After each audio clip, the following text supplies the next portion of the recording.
ان المنافقین فی الدرک الاسفل من النار۔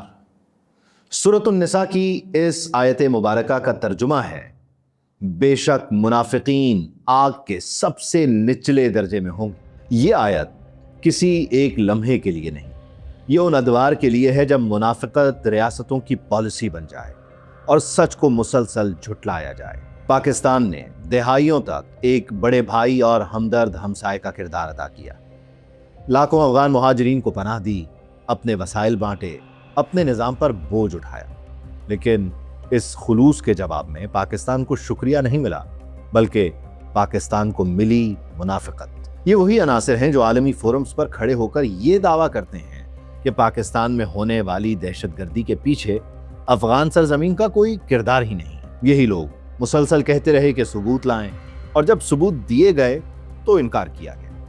حقیقت یہ ہے کہ ٹی ٹی پی اور بی ایل اے جیسے دہشت گرد گروہ افغان سرزمین پر موجود رہے، وہاں سے منظم ہوئے اور وہیں سے پاکستان پر حملے کرتے رہے۔ یہ منافقت نہیں تو اور کیا ہے کہ ایک طرف دوستی کے بیانات ہوں اور دوسری طرف پاکستان کی سالمیت کے دشمنوں کو پناہ، سہولت اور خاموش سرپرستی فراہم کی جائے۔ یہی منافقت اس وقت اور بھی واضح ہو جاتی ہے جب پاکستان میں دہشت گردی ہوتی ہے اور ان قاتلوں کو ہیرو بنا کر پیش کیا جاتا ہے۔ یہ محض خاموش نہیں، یہ اخلاقی شراکت ہے۔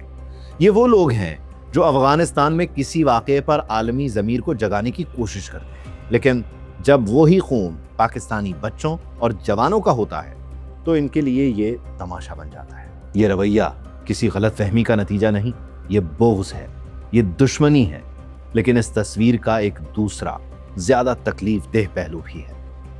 مہینوں تک خیبر پختونخوا میں افغان سرزمین سے دہشت گردی کے سوال کو یا تو کمتر سمجھا گیا یا مکمل طور پر ہی مسترد کیا گیا۔ مہینوں تک یہ موقف اختیار کیا گیا کہ افغان کردار کا کوئی ثبوت ہی نہیں۔ مہینوں تک ایپیکس کمیٹی کا اجلاس نہیں بلایا گیا۔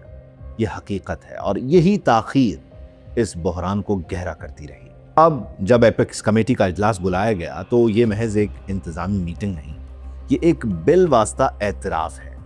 اعتراف اس بات کا کہ دہشت گردی کو صرف کائنیٹک کارروائیوں سے قابو نہیں کیا جا سکتا۔ اعتراف اس بات کا کہ گورننس، عوامی شمولیت اور ریاستی موجودگی کے بغیر یہ جنگ نہیں جیتی جا سکتی۔ یہ پہلی بار ہے کہ صوبائی سطح پر یہ عوامی طور پر تسلیم کی گئی کہ دہشت گردی کے خلا گورننس کے خلا سے جڑے ہوئے ہیں۔ ایپیکس کمیٹی میں جو باتیں ہوئیں وہ کوئی انقلاب نہیں، یہ بنیادی ریاستی ذمہ داریاں ہیں۔ یہ کہا گیا کہ دہشت گردی سے متاثرہ علاقوں میں صرف آپریشن نہیں بلکہ ریاستی عملداری بحال کی جائے گی۔ یہ بھی کہا گیا کہ ترقی، تعلیم، صحت اور بنیادی سہولیات سیکیورٹی کے ساتھ جڑی ہوں گی۔ یہ بھی کہا گیا کہ نقل مکانی کرنے والے خاندانوں کی باعزت واپسی کو ترجیح دی جائے گی۔ یہ سب باتیں نئی نہیں ہیں، نیا صرف یہ ہے کہ اب انہیں تسلیم کیا گیا ہے۔ اصل سوال یہ نہیں کہ ایپیکس کمیٹی میں کیا کہا گیا، اصل سوال یہ ہے کہ کیا یہ ادراک برقرار رہے گا یا یہ بھی کسی سیاسی ضرورت، کسی وقتی دباؤ یا کسی اور اڈیالہ کی سیاست کی نظر ہو جائے گا۔ کیونکہ خیبر پختونخوا پالیسی بیانات کا متحمل نہیں ہو سکتا، یہاں قیمت خون سے ادا ہوتی ہے۔ اگر یہ ادراک دیر سے آیا ہے تو امید یہی ہے کہ کم از کم اب یہ ضائع نہ ہو، کیونکہ دہشت گردی صرف سرحد پار کا مسئلہ نہیں، یہ ریاستی سنجیدگی کا امتحان بھی ہے، اور اس امتحان میں نہ منافقت چلتی ہے اور نہ ہی تاخیر، صرف سچ، صرف عمل اور صرف تسلسل۔